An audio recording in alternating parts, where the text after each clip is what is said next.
Welcome to another exciting episode of our Staying Productive in 2026. In this video, I'm going to be talking about the things you need to do to keep your communication up in game. Now, many people don't know how to communicate properly. Now, if you want to be a good communicator, there are skills that you need to learn. So one of the skills as a good communicator is listening to what people are saying. All right. So many people who aspire to be good communicators lack the patience to listen to what other people are telling them. So if you cannot be able to assimilate what other people are telling you, how can you be able to communicate properly what they want to hear from you? Now, what are the challenges that hinders or block proper communication in 2026? Listening is the first challenge. Many communicators don't listen. So you need to have it as a habit of listening. If you don't listen to what people are saying or the instruction you are getting from maybe a top level person, your boss, or whoever it may be, it could even be your wife. If you cannot be able to listen to what they are saying, you'll be having breach and communication gap. Now, the second challenge is unclear messages. And when you're communicating or responding to what somebody has, and when you're communicating or responding to somebody's conversation, you need to have clear message of what you are trying to communicate with that person. And following the traces, which is context, conciseness, and clarity of the information you are posing to the person. Now, clarity means if that person is understanding or if you are understanding what that person is saying to you. Context means the information itself. Is it on the boundaries of what the person is communicating with you about? And then conciseness means what? The way the information is structured and it's not going or it's not vague. It's not going out of boundary or vague or lack correctness or valid. Now, the next challenge is fear of speaking. Fear of speaking simply means you are afraid of the audience that you are communicating with. Okay, so you need to be at ease with yourself before you can be able to properly communicate with another. Human psychology states that if you are in distress, you find it difficult to actually communicate your feelings or your thoughts about a matter. You could be an expert in that matter, but when fear comes in, it limits and reduces your communication strength. So you need to be at peace with yourself and then at peace with the person you are communicating with to be able to clearly understand what they want or what they are telling you or what you want to communicate with them. So if you have fear of communicating your desires or fear of communicating your thought about a matter or a subject matter, then you will be blocked or hindered in proper communication. The next challenge is the context of your information and the way you say that information. The next challenge is the context of your information and the way you say that challenge or the way you communicate that information to the second party. Now, it could be the same context and the emotions you use to communicate to the next party might be aggressive, might be soft, might be jokey, might be nonchalant. It depends on whatever mood or emotion that you are in when you are communicating that message. Now you can say, "Are you happy?" in a very calm way that doesn't communicate insecurities or resentment in the other party. Or you can shout it out in anger, "Are you happy?"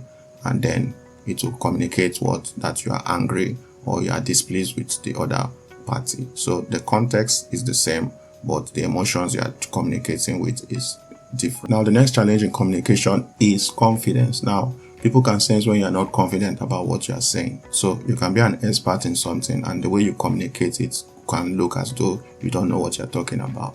So people can sense confidence. So someone can be confident and doesn't know what he's talking about. And because of the confidence, people can pay attention to what he's saying. That's confident nonsense. But people will listen to the nonsense and at the end of the day, they'll find out that what he's saying is not correct. Or than someone that knows what he's saying and is timid about what he's communicating to the third party. So all of these things are things that you need to look out for in your communication. Now, the next thing in communication that is hindering you as a good communicator is over talking. You need to know when to stop talking. You need to know when to reduce the length of the things you want to communicate, depending on the audience you are communicating with, because all the communication you'll be doing, it will all be dependent on the audience, the person you are talking with. Is the person an intellectual person? Is the person illiterate? Is the person an illiterate? It all depends on who you are communicating with. So you need to know when you are over talking and when you are not talking enough. Now, the secret to knowing a good communicator is someone who asks a lot of questions. So someone wants to be a good communicator, you need to have it as a habit to be inquisitive, ask lots of questions. So if you are with a second party and you are communicating and you are not clear about what he's talking about, you ask them questions to be clear. So your goal is to focus on clarity rather than saying much things, or clarity from what you are receiving from the person that is communicating to you, so that you can give accurate and clear information as feedback to the person that you are communicating with. So asking questions can serve as a good way to build your communication skills so that you can give clear and concise information as feedback to the second party you are communicating with. Now, the next challenge of communication is ignoring feedback. So feedback means the responses you are getting from who you are communicating with. All right. So if you are ignoring the feedback that person is giving to you, you will not be able to communicate accurately with that person. For instance, someone asks you, what's your name? And you ignore. So you are not giving the person the feedback he's looking for. Or someone asks you, what's your name? And you're describing about how Chelsea won a match or how Manchester United won a match. You are giving the wrong information. So your feedback has to be accurate. How can you know if you are ignoring feedbacks from your third party? It's based on their assimilation. It's based on their interest. When you see their interest level has dropped in what you are saying, that means you are ignoring important feedbacks in the communications that you are giving to that person.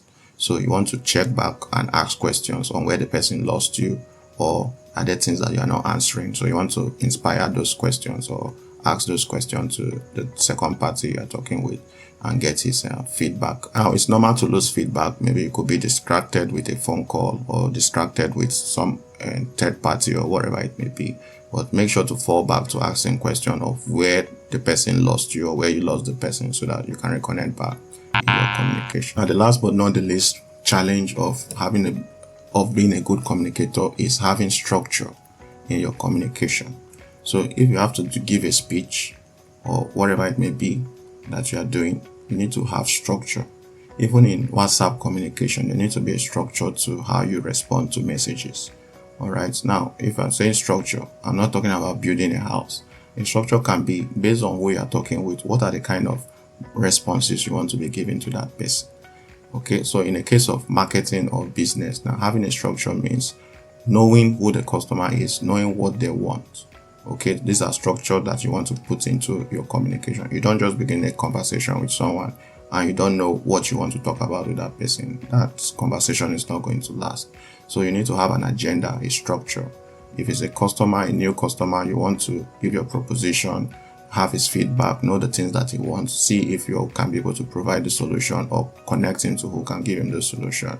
And from there, you continue those conversations. But if you have no clear structure to what your agendas are or what you want to communicate with, then you will not be able to fulfill the demands and the agenda of your communication. Now, here are the tips to improve your communication. Number one is have a clear voice. Now, the voice you are using to communicate must be very sound. Somebody must not be confused of what you are saying. It must not be very loud or disturbing. It must be in a very average, maintainable pitch where somebody can be able to properly understand what you're talking about. The second tip to improve your communication is listening more often. So be a good listener than a speaker. Listeners often tend to be good and great communicators than people who speak or overly speak. Now, the third tip to improve your communication skill is asking a lot of questions. So asking a lot of questions is going to help you improve your communication as well. This next tip is for you to improve the tone of your voice.